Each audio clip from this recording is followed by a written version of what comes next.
Bismillahirrahmanirrahim. Assalamualaikum warahmatullahi wabarakatuh. Salam kedaulatan rakyat.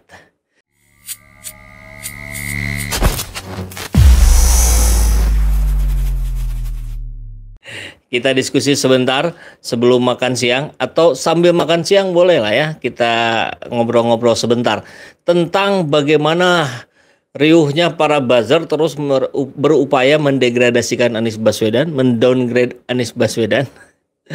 Karena barangkali kaget juga mereka-mereka ya, lihat perkembangan masyarakat yang menginginkan perubahan ternyata merespon luar biasa di mana-mana, di setiap kota yang disinggahi oleh Anies Rashid Baswedan. Di situ tumplek ribuan massa. Luar biasa memang. Jadi saya kira kali ini kita akan mencoba membahas tentang peran buzzer yang konon katanya ya, mereka itu dibayar per cuitan. Terus katanya kalau ada yang respon, ini seliweran di media sosial juga ya beritanya, mereka dapat lagi gitu. Kita lihat ada beberapa kabar berita yang patut kita simak. Nah, ini dari Warta Ekonomi nih. Kasihan juga buzzer. Langganan diteriaki politik identitas, Anies Baswedan kalem. Buat apa juga direspon? Lihat saja kerja saya di Jakarta. Ini sih nampol berkali-kali lipat ini buat para buzzer ya. Jadi buat sahabat semua yang juga mendapatkan pertanyaan yang sama gitu. Mencoba menegasikan Anies Baswedan, mencoba merendahkan Anies Baswedan, jawab saja dengan rekam jejak yang di Jakarta. Clear, selesai. Warta Ekonomi Jakarta, istilah politik identitas adalah sebuah amunisi bagi para pembenci Anies Baswedan dalam menyerang sosok ex-gubernur DKI Jakarta tersebut. Ya, banyak juga selain politik identitas disebut juga didukung kaum radikal, di kaum intoleran dan macam-macam lah. Sejumlah pendeta yang berada dalam satu forum dengan Anies pun menyinggung soal politik identitas ini dan ditanyakan langsung mengenai respon dari bakal capres Nasdem ini. Anies menjawab bahwa segala tudingan tersebut adalah pelabelan pihak lain terhadapnya. Label kami itu banyak sekali. Karena itu saya nggak mau jawab. Kenapa? Buat apa pula direspon katanya. Jelas Anies dalam acara temu ramah kebangsaan bersama tokoh agama Kristen di PGI wilayah Sumatera Utara. Ini beberapa minggu lalu sebetulnya ya kabarnya. Tapi kan terus menggaung menjadi pemberitaan yang digoreng-goreng oleh para buzzer. Menurut Anies, segala tuduhan termasuk politik identitas yang selalu mengarah kepadanya tak mempengaruhi tugas yang ia lakukan sebagai gubernur DKI Jakarta. Dia pun mengaku tak khawatir dengan pelabelan tersebut. Jadi kalau Anies nggak khawatir, ya apalagi kita harusnya tenang saja gitu. Ikuti aja cara-cara beliau. Saya Anies Baswedan yang sedang bertugas ini saat masih menjabat sebagai gubernur ya. Sebagai gubernur DKI Jakarta, saya gunakan kewenangan itu untuk menjalankan perintah konstitusi. Menjalankan akal sehat, bukan akal sesat ya. Dan mementingkan kepentingan orang banyak, khususnya yang lemah. Itu pegangan saya di Jakarta. Mau dikasih label apapun tidak terlalu menjadi khawatir. Karena fokusnya pada penuntasan amanah gitu. Bukan pada pencitraan, bukan pada bagaimana agar tidak diserang. Itu bedanya Anies Baswedan dengan tokoh politik yang lain. Terkait tudingan yang berseliweran yang dilontarkan oleh para pembencinya, Anies mengaku tak mau ambil pusing dengan menjawab tudingan-tudingan yang datang. Baginya, pihak yang menudinglah yang perlu membeberkan bukti apakah selama kepemimpinannya yang dituduhkan tersebut benar. Kalau tidak ada, berarti fitnah. Kan begitu. Ini yang sering saya lakukan. Saya tidak mau menjawab dengan ya atau tidak. Nggak usah. Bapak lihat-lihat saja apa yang dikerjakan di Jakarta. Saya jamin yang dikerjakan di Jakarta membawa prinsip keadilan dan kesetaraan untuk semuanya. Tentu dengan kolaborasi yang sering digaungkan oleh Pak Anies ya. Pak Anies tentu bukan seorang Superman, tapi beliau mampu membentuk super team gitu. Sehingga dengan manajemen yang baik, dengan pengorganisasian yang baik, segala janji-janjinya ya terpenuhi gitu. Oh nggak sempurna, ya iyalah namanya juga manusia. Tapi dibandingkan pemimpin-pemimpin lain, Jakarta tentu, maka Anies lah yang paling banyak bisa memberikan kontribusinya untuk Jakarta. Hal itu nggak bisa dipungkiri lagi. Anies pun di hadapan sejumlah pendeta mengenai tudingan-tudingan miring terhadapnya menegaskan tidak minta untuk disukai ataupun didukung. Anies hanya minta agar menggunakan fakta dalam menyikapi tuduhan yang ada. Sesimpel itu saja.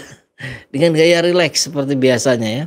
Saya tidak minta disukai, saya tidak minta untuk didukung, saya hanya minta Bapak Ibu sekalian gunakan fakta di dalam menilai apa yang sudah dikerjakan. Itu saja. Sesudah itu kesimpulan dan pilihan ada pada Bapak Ibu. Pilihan untuk menyetujui yang dikatakan orang atau mengoreksi apa yang dikatakan orang. Jelas Anies Baswedan. Jadi saya kira kita semua yang sudah mengerti, sudah paham apa yang sudah dilakukan Anies Baswedan, kesetaraan yang sudah dikedepankan, keadilan yang sudah beliau terapkan di Jakarta, itu harusnya menjadi sarana untuk kita menceritakan kepada orang-orang, tentu yang masih ragu kepada Anies Baswedan.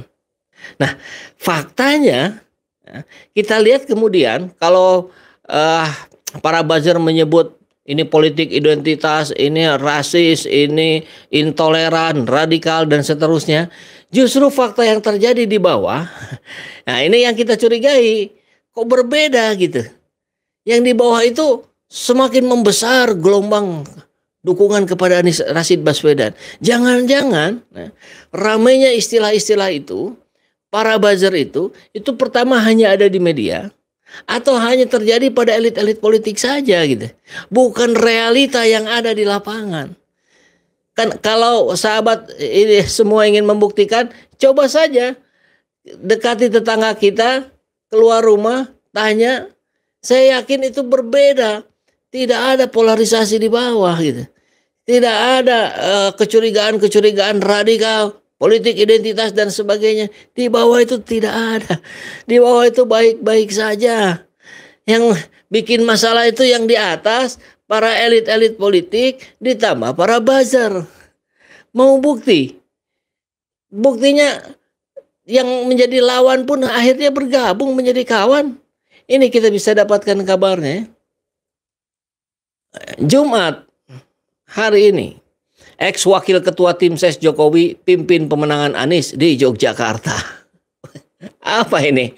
Kalau bukan bukti dan fakta. Ini deklarasi relawan Anies. Ada Bang Laude nih. Wah, ganteng kali nih.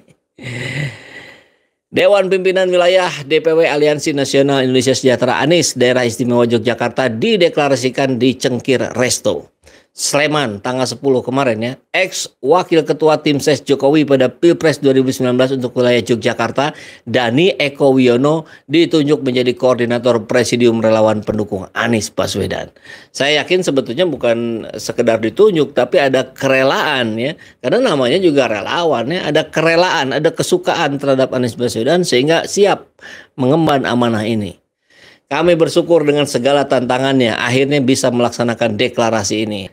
Dani dikenal sebagai aktivis buruh di Yogyakarta. Kami bersyukur dengan segala tantangannya.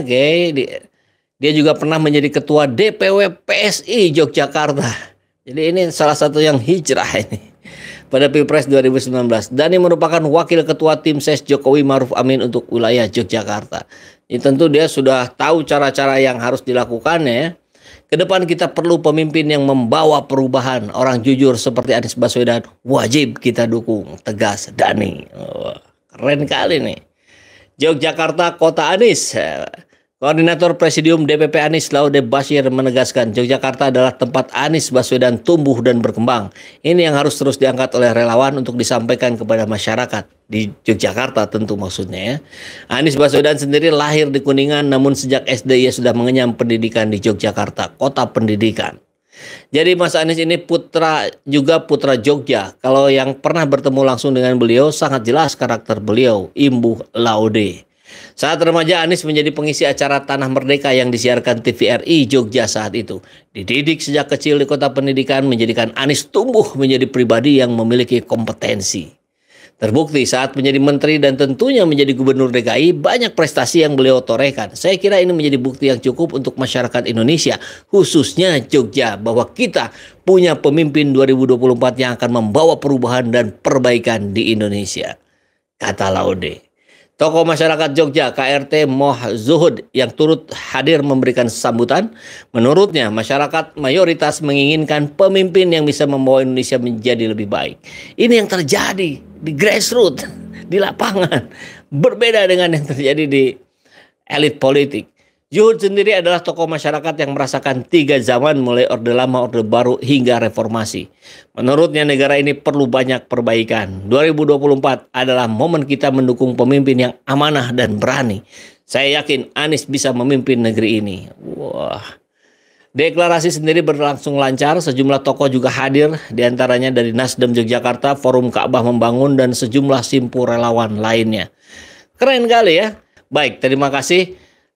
Kita sudah diskusi cukup pendek di siang hari ini.